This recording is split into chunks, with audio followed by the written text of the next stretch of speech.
Hey guys, today we're going to take a look at the vintage Star Wars Empire Strikes Back line Rebel Armoured Snowspeeder. This is the Palitoy UK version. We've got the pink box, not the blue box. We've got bounty hunter points on there. The front of the box shows off Luke Skywalker in his X-Wing gear. We've got some Hoth soldiers, R2 and 3PO and Han Solo in his Hoth gear. And on the bottom it says, contents: one space vehicle with remote operated landing gear, lights and sound, swiveling laser harpoon cannon and removable harpoon. Uses two HP11 type batteries, that's C size to you and me, not included. This is the back of the box, and as you can see it was identical to the front. On the sides we do have a nice picture from the movie there. On this end it's the same picture, and you can see the box is a bit untidy. Underneath we've got defend your snowspeeder with its laser harpoon cannon. Harpoon is removable and disengages from snowspeeder. And on the other end you can hear it rattling about inside. Opening cockpit holds two Star Wars action figures. Actuate landing gear by a remote button. And here we have the snowspeeder vehicle without the guns on yet. Around this side these pieces do come off, but they're very tight on this one, and they are different on each side.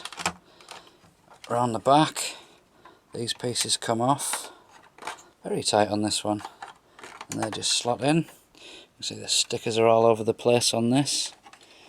And underneath there's your landing gear, that just clips forward. When you want to deploy it you pull that button. So let's put the guns on then. These are the cannons. They have a clear inside, which unfortunately does tend to yellow. You can see it more on the end there.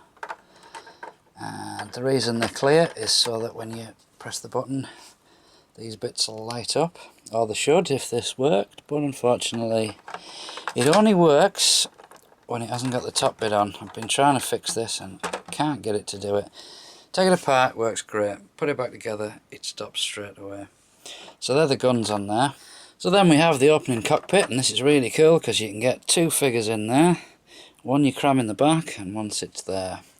So let's take a Luke Skywalker in his X-Wing gear and we'll slot him in the back, and he can be the gunner, seeing as he's a bit tatty. And this one, who's a little bit nicer, can be our Luke Skywalker. So that's how you fit your figures in, and that closes. When you're flying this around the room that does tend to fall off and you lose your figures. This section here is your battery compartment, and you can see that's nice and clean, there's no leaking in there, and that bit just clips back over with your C-size batteries, or you can balance in double A's if you're careful, and then that just clips back down and holds tightly. And if you were going to activate the feature, you've got a button there that you would press. Now around the back, this is the most common problem with these. For years I didn't even know this actually had a harpoon. I always had this little square bit that you put your string through there. Now this has this string attached, not the proper string. The proper string should be black and it should be 2 feet long. So that would have threaded through there, and this bit just locks onto there, and then you could wrap your string around it. And you get this piece, which is the harpoon. This is a really difficult piece to find. They're constantly missing on these. And that just clips onto the front like that. So when you're taking on your AT-ATs, you could unclip that, wrap it around the legs because you've got 2 feet's worth of string. And then when you're ready to disengage, that bit would pop off. So there you go guys, an all-time classic from the Empire Strikes Back. The Rebel Armoured Snowspeeder. This is Luke, thanks for watching, and I'll see you next time.